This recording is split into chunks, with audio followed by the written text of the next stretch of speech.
So here's how you can find your watch time on YouTube. So if you want to find out how many times you have spent on your YouTube app, you're gonna have to just go to the profile icon, which is found on the bottom right side of the screen.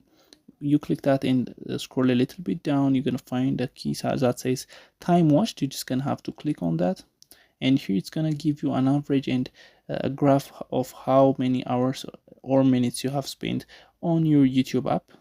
So here for me, I have spent like 57 minutes just today, and in the last 7 days, I have an average of 1 hour and 49 minutes per day. So I don't think that's bad. But if you are overusing your YouTube app and you cannot control yourself, you can just use the remind to take a break and remind me when it's bedtime. You can even use this for your kids if your kids are overusing YouTube app on their mobile devices, or if they are using your mobile devices, you can use these keys to limit their YouTube your usage time. Thank you for watching.